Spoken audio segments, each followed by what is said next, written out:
One cold winter, a lonely queen sat sewing by her ebony window frame. She pricked her finger, a drop of blood falling onto the snow. A profound wish formed for a child with skin like snow, lips like blood, and hair like ebony. Her wish was granted. She bore a daughter named Snow White. Tragically, the queen died shortly after. The king remarried a woman of breathtaking beauty, consumed by vanity. She possessed a magical mirror, daily asking, "Mirror, mirror, on the wall, who is the fairest of them all?" For years the mirror replied, "You, my queen, are the fairest." But as Snow White blossomed, her radiant beauty surpassed the queen's. One fateful morning, the mirror's answer changed. "Queen, you are lovely, but Snow White is 1,000 times fairer than you." A searing jealousy ignited in the queen's heart. She commanded a kind huntsman to take Snow White deep into the forest and kill her, bringing back her heart as proof. The huntsman, unable to harm the innocent girl, tearfully urged Snow White to flee. To appease the queen, he slew a wild boar and presented its heart. Lost and terrified, Snow White wandered through the dense, whispering woods. Just as despair set in, she stumbled upon a charming tiny cottage. Inside, everything was miniature and orderly. 7 tiny plates, 7 little mugs, and 7 neatly made beds. Exhausted, she ate a little from each plate and, finding one bed, fell into a deep sleep. At dusk, the cottage's owners returned, 7 hard-working dwarfs. They were astonished to find a beautiful maiden asleep. Snow White awoke, startled, and tearfully recounted her harrowing tale. Moved by her plight, the dwarfs offered her shelter, but with one strict rule: that she must never open the door to anyone while they were away. Back at the castle, the vain queen, believing Snow White dead, consulted her mirror. To her horror, it revealed the truth. Snow White, high in the mountains, with the 7 dwarfs, is still 1,000 times fairer than you. Enraged, the queen vowed to finish the deed herself. Disguising herself as an old peddler, she journeyed to the cottage. Snow White, forgetting the warning, opened the door.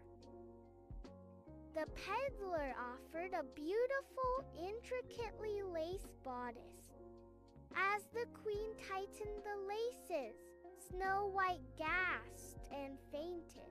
The dwarfs returned just in time, cut the suffocating laces, and revived her. Undeterred, the queen tried again, disguised as a different old woman, offering a glittering poisoned comb. Snow White, again forgetting her promise, allowed the woman to comb her hair. The moment the comb touched her scalp, she fell unconscious. Once more the dwarfs arrived, discovered the comb, pulled it out, and Snow White slowly came back to life. Finally, the queen crafted a magnificent deadly apple. One side was pristine white, the other a tempting, vibrant red. Disguised as a farmer's wife, she approached the cottage. Snow White, wary, refused the apple. To prove it safe, the queen bit into the white side. Convinced, Snow White bit into the luscious red side. Instantly, the poison took hold and she fell, seemingly dead. The dwarfs, finding Snow White lifeless, were inconsolable. They fashioned a magnificent glass coffin adorned with gold and placed her gently inside, carrying it to a peaceful forest hill. There they kept a constant vigil, for she still looked as if she were merely sleeping. One day, a handsome prince, riding through the forest, he saw the radiant maiden in the glass coffin. Captivated, he learned her tragic story and pleaded to take the coffin to his castle, promising to honor her. Reluctantly, the dwarfs agreed. As the prince's men carefully lifted the heavy coffin, one stumbled, causing a sudden jolt. The small, poisoned piece of apple dislodged from Snow White's throat. With a gasp, she opened her eyes, alive once more. The prince, overjoyed, immediately asked for her hand in marriage. Snow White, her heart filled with gratitude, happily agreed. The dwarfs were welcomed as honored guests. News of the wedding reached the vain queen, who consulted her mirror one last time. Snow White, it declared, is now queen, and 1,000 times fairer than you. Overcome with rage, the queen attended the wedding in disguise. Upon seeing the radiant bride, she recognized Snow White and, consumed by her own evil, turned and fled, never to be seen again. Snow White and her prince lived a long, happy life, ruling their kingdom with kindness and wisdom. She never forgot the simple cottage habits, and he always remembered how quickly safety could turn to danger.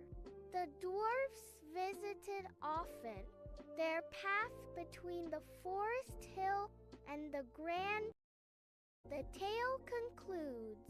Danger faced, deceit unmasked, and a life once lost beautifully returned.